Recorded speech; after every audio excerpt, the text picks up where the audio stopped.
अब हम नेक्स्ट वाला सवाल करेंगे। इसमें हमें कहा है कि एक नाव को जिसकी शांत जल में चाल 15 किलोमीटर प्रति घंटा है, धारा की दिशा में 30 किलोमीटर जाने और फिर धारा की विपरीत दिशा में लौटने में कुल 4 घंटे 30 मिनट का समय लगता है, तो धारा की चाल ज्ञात कीजिए। सबसे पहले इसमें जो भी हमें फाइंड करना है उसको हम x मान लेंगे। धारा की चाल ज्ञात कीजिए, तो हम मान लेंगे कि माना धारा की चाल x है। हमने धारा की चाल मान लेंगे, हमारी धारा की चाल जो है हमारी x है। और दिया क्या है, शांत जल में नाव की चाल दे रखी है कि एक नाव की जिसकी शांत जल में चाल 15 किलोमीटर प्रति घंटा है, यानी कि शांत जल में नाव की चाल हमारी क्या है 15 किलोमीटर पर आवर है। अब धारा की दिशा में 30 किलोमीटर जाने और फिर धारा की विपरीत दिशा में लौटने में कुल 4 घंटे 30 मिनट का समय लगता है। सबसे पहले धारा की दिशा में नाव की चाल लिखेंगे। धारा की दिशा में नाव की चाल, धारा की दिशा में हम नाव की चाल निकालेंगे। धारा की दिशा में जो नाव की चाल है, अब इसमें हमारे पास दो चाल है, एक तो ये होगी धारा की चाल, एक हमारी होगी नाव की चाल। जैसे कि हमारी एक नाव है वो शांत जल में उसकी चाल हमारी 15 किलोमीटर प्रति घंटा है, तो हमारी एक तो धारा की चाल भी हो गई। नाव की चाल जो हमारी 15 है, फिर धारा की चाल भी हमारी जो x है।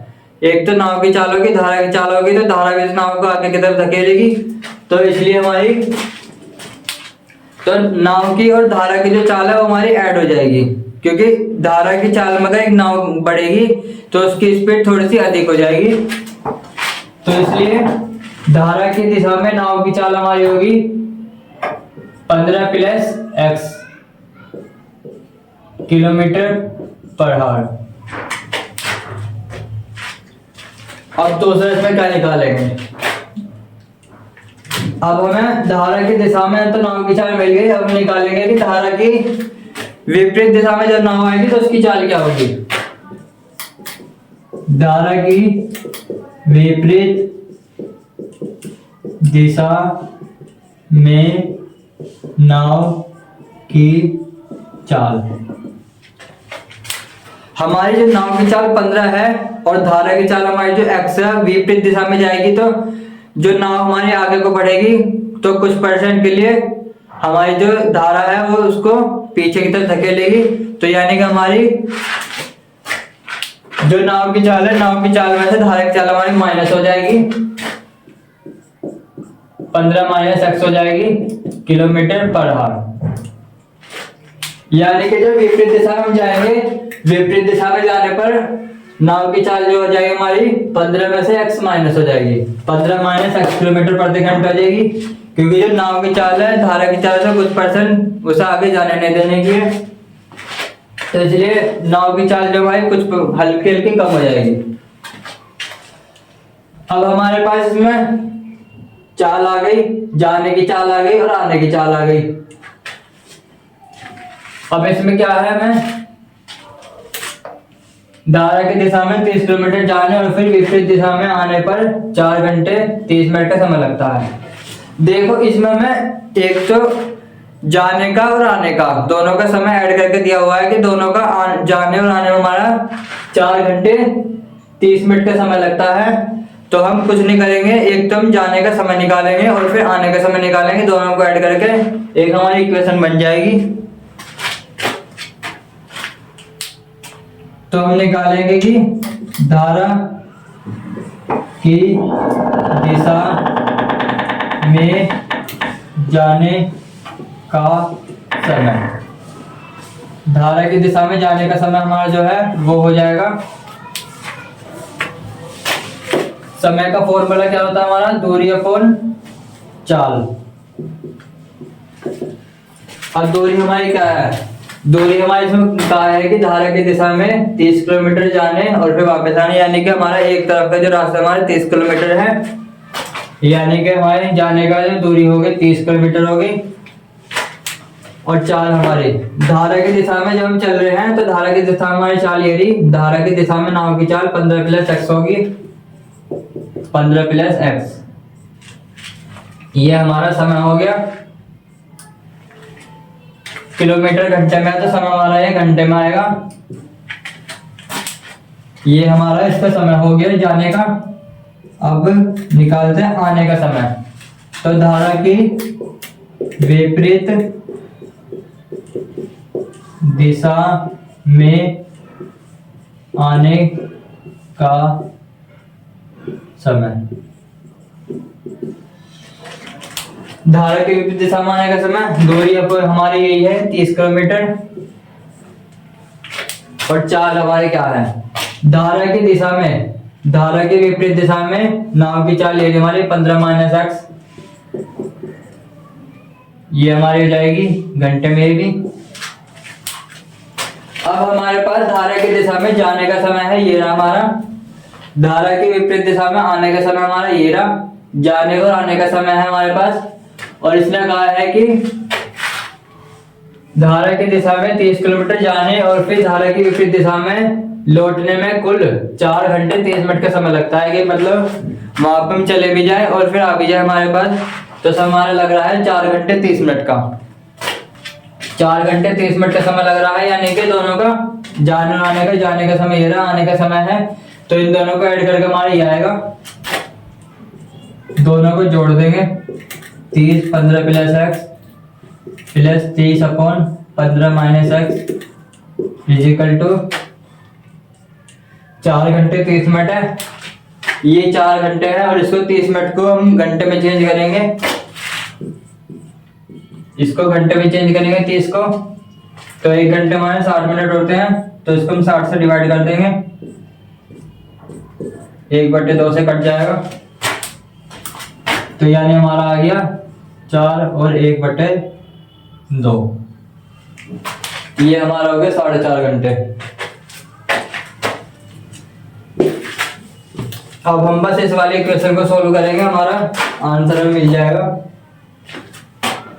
सबसे पहले इस वाले का एलसीएम ले लेंगे, 15 plus x 15 minus x upon ये 15 प्लस से कट जाएगा, 30 के मल्टीप्लाई इसमें होगी 15 माइनस x प्लस इससे ही कट जाएगा, 30 के मल्टीप्लाई इसमें होगी 15 प्लस x, और ये हो जाएगा हमारा। इसको भी सॉल्व कर लेते हैं, इसकी मल्टीप्लाई इसमें करेंगे 2 चौक 8 और 8 में 1 जुड़ जाएगा 9/2। अब इन्हें ब्रैकेटों को खोल देंगे, 15 × 45 यानी कि 450 माइनस 30x प्लस ये हमारा 15 × 45 450 प्लस 30x, यहाँ पे x आएगा प्लस का निशान।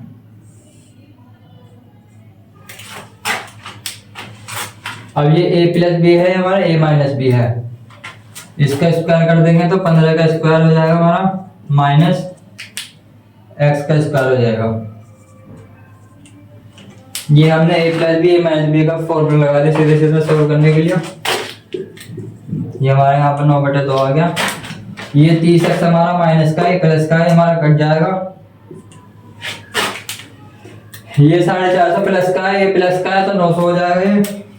450 और 450 900 हो गए। 15 का वर्ग करेंगे, 15 दाम 150 और 15 पंजे 75 यानी कि 225 minus x square is equal to 9/2। अब ये आ गया हमारा, इसके हम क्रॉस मल्टीप्लाई कर देंगे, यहाँ पे सॉल्व करते हैं। क्रॉस मल्टीप्लाई कर देंगे, 900 मल्टीप्लाई 2 कर देंगे, 900 मल्टीप्लाई 2। अब इसमें हम क्रॉस मल्टीप्लाई कर देंगे, 9 की मल्टीप्लाई कर देंगे 225 माइनस एक्स स्क्वायर, 9 दूनी 18। इसको हम काट भी सकते हैं, ये क्योंकि 9 बराबर है, 9 से 9 कट जाएगा तो यहाँ पे 100 बचेगा। ये 9 से 900 काट दिया हमने, यहाँ पे 100 बचेगा हमारा। तो 100 दूनी हमारा क्या हो गया 200 इजिकल टू यहाँ बचा हमारा 225 माइनस एक्स स्क्वायर। अब हम इस वाले इक्वेशन को इधर उठा के ले आएंगे, 200 माइनस ये हो गया 225 माइनस प्लस हो जाएगा ये एक्स स्क्वायर इजिकल टू 0। अब इसको हम इधर उठा के ले आए तो 225 माइनस हो गया, एक्स स्क्वायर हमारा माइनस का था प्लस हो गया। अभी हमारा बचेगा 225 में से हमारा 200 गया तो माइनस का ये बचेगा हमारा 25 plus x square is equal to 0। इस वाले 25 को माइनस के इधर उठा के ले जाएंगे, एक्स स्क्वायर इजिकल टू 25 आ जाएगा। अब इस पर हमारा अंडर रूट चढ़ गया तो इसका 25 का अंडर रूट क्या हो जाएगा प्लस माइनस 5 हो जाएगा। अभी यहां तक तो हमारी एक्स की वैल्यू आई है, एक्स की वैल्यू हमारी आ गई प्लस माइनस के 5, यानी हमारी एक एक्स की वैल्यू हमारी आ गई 5 प्लस का एक हमारी एक्स की वैल्यू आ गई -5। अब देखो हमारी एक्स की वैल्यू 2 आई है, अब इस वाले में हमारे एक्स की वैल्यू हमारी -5 है और -5 का मतलब है ये हमारी धारा की चाल है। और किसी भी धारा की चाल या कुछ भी हो, किसी की भी चाल हमारी ऋणात्मक नहीं हो सकती, ज्यादा शून्य हो सकते, 0 हो सकते, लेकिन कभी भी ऋणात्मक नहीं हो सकती, नेगेटिव नहीं हो सकती। तो इसलिए हम एक्स की वैल्यू -5 को हम मान्य कर देंगे। ये हमारा आंसर जो है ये हमारा अमान्य है, जो मानेंगे नहीं, चाल किसी की भी ऋणात्मक नहीं हो सकती है। तो एक्स की वैल्यू हमारी आ गई 5 और एक्स की वैल्यू हमारी 5 क्या है, हमने क्या माना था, एक्स जो हमने माना था धारा की चाल मानी थी, तो यानी कि हमारी धारा की चाल है 5 किलोमीटर पर आवर। और ये हमें इस सवाल में निकालना था कि धारा की चाल क्या थी। धारा की चाल हमारी आ गई 5 किलोमीटर पर आवर।